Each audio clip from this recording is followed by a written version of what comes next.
ሉላ ገዙ በዚህ ሰዓት ብዙዎችን እያነጋገረ ትገኛለች ነው። የሉላ ገዙ ከኢቢኤስ ቴሌቪዥን እየወጡ ያሉ መረጃዎች ናቸው። ከዚህ በኋላ ሉላን በኢቢኤስ እንደማናያት ስነግራችሁ በከፍተኛ የሀዘን ስሜት ነው። ከፍተኛ ተቃውሞ ዮናስና ሉላን በተከታታይ ሳምንት መሸኘቱ ሁሌ ምሮ ላይ የምትመጣ አርቲስት እንትን አለች ሄለን በድሉ የት ሄዳ ነው? ሁሌ ለራሴ ጠይቃለሁ ጋይስ፣ የት ሄዳ ነው ሄለን በድሉ? ለምንድን ነው የጠፋችው? ማለት አንድ አርቲስት እንኳን ስለሷ የሚፖስት የለም እንዴ ምናምን እንዳለው ምክንያቱም አይችታል ጠፍታለች። በጣም ስለምወዳት ሲጠፉ የሆኑ አርቲስቶች ሲጠፉ አይምሯችሁ ውስጥ የሚመጡ አርቲስቶች አሉ። አለች እኮ አዲስ አለም አለች፣ ኢንስታግራም ላይ አለች፣ ቲክቶክ ላይ አለች፣ እንዴ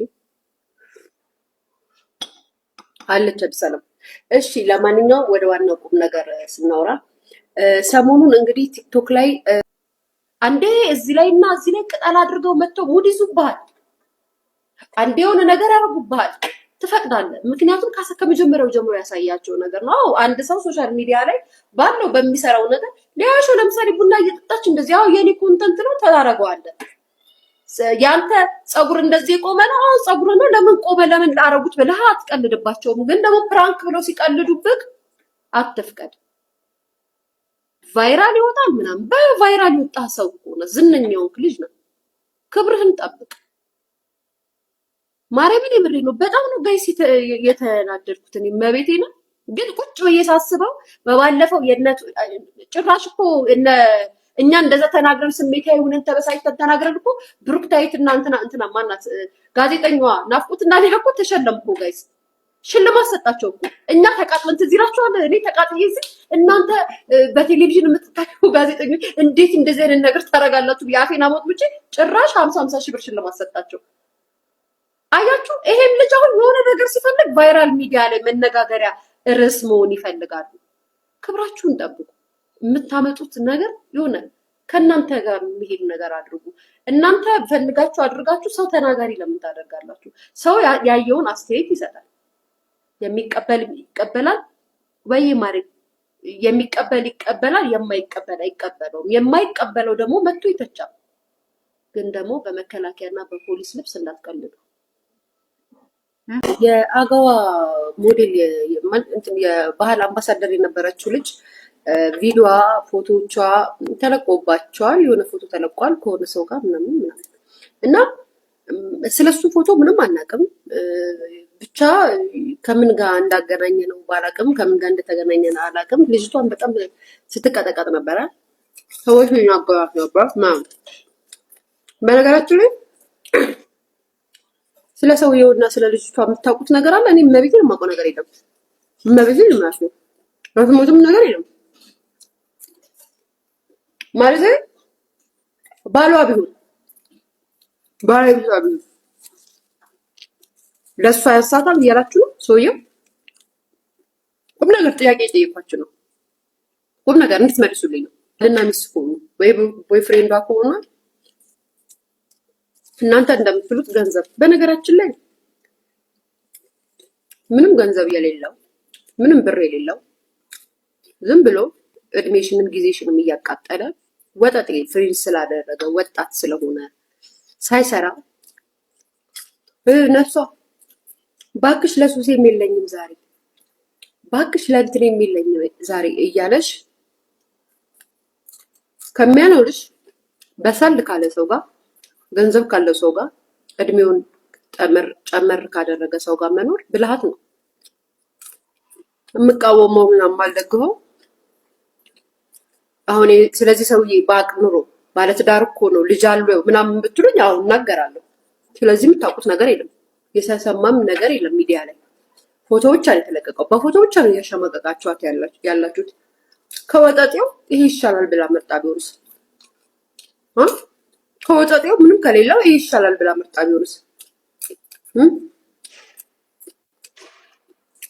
ትልቅ ሰው ቢሆንስ ትልቅ ሰው ቢሆንስ ከወጣጤ ጋር ትዳር መስርቶ ከማልቀስ ይሻላል።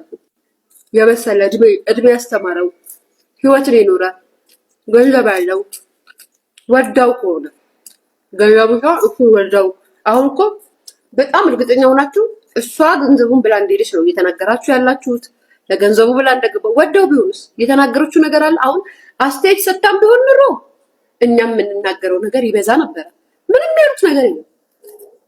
ወያልኩ ገንዘብ ስላለው ብር ስላለው ሄደች።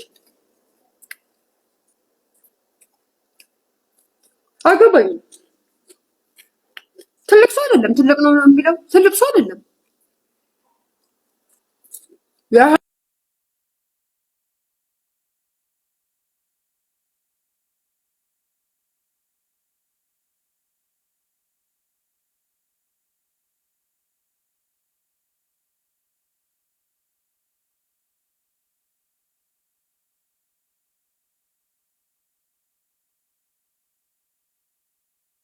የአገዋ ቆንጆ ይመችሽ፣ ይመችሽ። ግን ይመችሽ የምልሽ ባለትዳር ወንድ ካልሆነ የልጆች አባት ካልሆነ ብቻ ነው። ይመችሽ የምልሽ ሚስት ኑሮ ባለትዳር ነው የልጆች አባት ነው። ግን አንቺን እንደዚህ አስቀምጦ እነሱ እንደሚሉት ገንዘብ እየሰጠ ከሆነ ትቀጠቀጫለሽ። እንደዚህ አይነት ትውልድ እንደዚህ አይነት ሴት እንዲመጣ አልፈልግም። በልን እናገርሻለን። ግን አሁን ባለው ሁኔታ መብትሽ ነው። ምንም ነገር የተፈጠረ ነገር የለም። እንደው ምን አገባ ዘፈነችለት። ፌስቡክ ላይ ተለቀቀችው ነው አይታችሁታል ጋይስ? ወድጄዋለሁ ምን አገባችሁ ብላ ዘፈነችላችሁ። እስኪ ቤታችሁን መርምሩ። ሚስቶችም ምናምን ሁላችሁም ቤታችሁን መርምሩ። ጊዜያችሁን ባልሆነ ነገር በወሬ ምናምን በፋሽን ምናምን ቢዚ አድርጋችሁ ቤታችሁ ስንት ታሪክ እየተሰራ እንደሆነ ታውቃላችሁ? አታውቁ። እርግጠኛ ሁኜ ነው የምነግራችሁ። ይሄ ልጅ ፕራንክ ከመደረጉ በፊት በደንብ ያውቀዋል።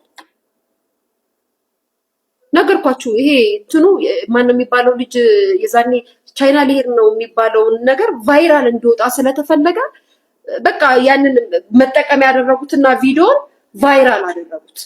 ቪውና ላይኩ ምናምን ስለሚፈለግ ማለት ነው። ሁላችንም ተናደን እንደው ምን ተናድጄ ናፍቆትንና ሊያም ተናገርኳቸው። እንዳይደብራችሁም ትልቆች አይደላችሁ። ብዙ ሰው ወቀሳቸው። እናንተ ለራሳችሁ ስምና ዝና ብላችሁ የማይደረጉ ነገሮች አንተ ራስህ ጸጉር ቆራጩ ማለት ነው ክብርህን የጠበቀ ፕራንክ አሰራ። ማንም ሰው መጥቶ አንተን እየናቀህና መጥቶ ፕራንክ ነው የሚል ሰው ካለ አይኑን እንዲወጋለት ብን አባታቸው ክብርህን የሚነካ ያለ ፍቃድ የሆነ ነገር ላይ ከመጣ አትፍራ። ካሜራ አይደለ ደቅሩ እንደዚህ የሚያደርገ ግን ተነጋግራችሁ እንደሆነ ይገባኛል። ተነጋግራችሁ ክብርህን የሚዘልፍ ፕራንክ የለም። አንተ ጠንካራ ታታሪ ጀግና ሰራተኛ ነህ አይደል እንዴ? በስራ የምትተማመን ኮንፊደንስ ያለ ግን ቪዲዮቻችሁ ቫይራል ሶሻል ሚዲያ ላይ እንዲወጣላችሁ ስለምትፈልጉ ያልተገባ ፕራንክን ትቀበላላችሁ። ያልተገባ ነገር መወያ ርዕሱ ናችሁ ቫይራል ለመውጣት ማለት ነው። ነገርኳችሁ ከዚህ በፊት የቶምን እንደዛ ቪዲዮ ናፍቆ ሲሰሩ በጣም ተናድጄ እኔ ስናገር በኋላ ላይ አይ ስለሚፈልግ ነው እንደዚህ የተባለ ካልኩ ከተናገርኩ በኋላ ማለት ነው ቫይራል እንዲወጣ ስለፈለግን ነው አላችሁ። አንተም አሁን ይሄንን ፕራንክ ነው አላውቅም ይሄን ተነጋግረ ይሆናል ቪዲዮ ቫይራል የሚሆን ምክንያቱም አባይ ሚዲያ ላይ የሆነ ኢንተርቪው አለ ምናምን ብቻ የሆነ ነገር አለ በደንብ እንዲታይለት ተነጋግራችሁ የምትሰሩት ስራ ነው። ካልሆነ ግን በፖሊስ ልብስና በመከላከያ ልብስ እየመጣችሁ ሶሻል ሚዲያ ላይ ቲክቶክ አፕ የሚባል ላይ